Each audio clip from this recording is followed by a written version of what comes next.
Aujourd'hui, on va décortiquer un rouage absolument vital, le gestionnaire de transport externe. C'est littéralement la clé de voûte de tout le système. Sans ça, rien ne tourne. Alors, pourquoi une entreprise se retrouverait complètement figée sur la ligne de départ? C'est très simple, la loi est formelle là-dessus, il n'y a aucune exception. Une boîte de transport ne peut pas opérer sans prouver ce qu'on appelle sa capacité professionnelle. C'est le terme exact. Pas de preuve, pas de licence. Et pas de licence, c'est un mur juridique infranchissable. Vous ne pouvez absolument rien faire. Faut savoir qu'avant, c'était un vrai casse-tête. Le dirigeant de l'entreprise devait lui-même obligatoirement avoir cette capacité. En gros, tu montes ta boîte, tu retournes sur les bancs de l'école. Mais aujourd'hui, le modèle a complètement changé. Il est désormais possible de déléguer cette fameuse responsabilité à un expert, le gestionnaire externe. Et ça, c'est vraiment la solution miracle qui vient débloquer tout le processus. Ce qu'il faut absolument retenir ici, c'est que faire appel à ce profil, c'est pas une petite option sympa. Non, sans lui, c'est l'impasse totale. C'est strictement impossible de rouler légalement. Pas de licence en poche, l'activité est paralysée d'entrée de jeu. Pour faire simple, ce gestionnaire, c'est le souffle de vie de l'entreprise. Sans lui, les camions restent au garage. Point barre. Mais du coup, il fait quoi concrètement au quotidien, ce gestionnaire? Son but numéro 1, c'est d'assurer la conformité réglementaire. Il a l'œil sur tout.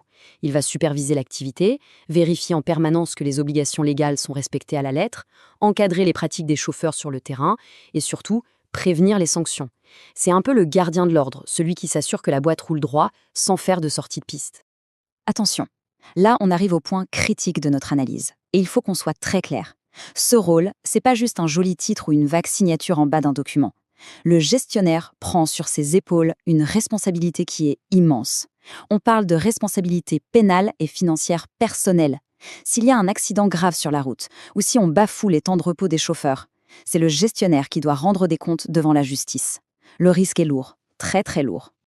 Et ça ne s'arrête pas là. La moindre faille dans la supervision entraîne des conséquences catastrophiques. Si l'administration constate des manquements graves, la sanction ultime tombe comme un coup près, le retrait de la capacité professionnelle du gestionnaire. En une fraction de seconde, la licence de l'entreprise saute et c'est le blocage total. C'est la mort subite du business pour l'entreprise et la fin de carrière pour le gestionnaire. On comprend tout de suite mieux pourquoi la pression est énorme. Ouf, ok, on redescend un peu en pression. Parce que heureusement, il y a une solution très claire pour éviter tous ces désastres. Et cette solution, c'est la préparation. Voilà pourquoi il est absolument impératif de se former avec méthode. Se former, c'est se donner les moyens de comprendre pleinement ses responsabilités pour anticiper et éviter les erreurs fatales. C'est aussi apprendre à bétonner ses contrats pour se protéger. Au final, un gestionnaire bien formé, c'est quelqu'un qui sécurise totalement ses clients tout en dormant sur ses deux oreilles. Et c'est là que ça devient, mais alors, vraiment génial. Si on fait les choses bien, le potentiel est énorme. On parle de générer entre 500 et 1500 euros chaque mois. Et ça, c'est pour la supervision d'une seule entreprise. Sachant que la réglementation vous autorise à gérer plusieurs sociétés en même temps. Franchement, faites le calcul. C'est un modèle économique incroyablement lucratif et puissant quand on est bien organisé. Et là, il y a un véritable déclic mental à avoir. Face à un client potentiel, vous ne vendez pas un titre ronflant sur une carte de visite. Vous ne dites pas « je suis gestionnaire », vous dites « je sécurise ton activité ». C'est ça la vraie valeur ajoutée.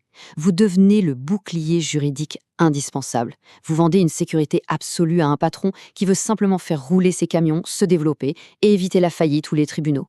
Pour conclure, le constat est implacable. Avec la bonne méthode, ce rôle vous offre des revenus stables et une véritable flexibilité. Mais sans méthode, c'est un saut dans le vide, avec des risques pénaux et financiers écrasants.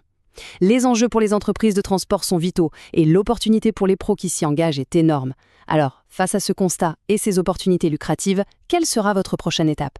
Allez-vous prendre le contrôle et vous former? C'est sur cette question cruciale qu'on va clôturer notre décryptage d'aujourd'hui.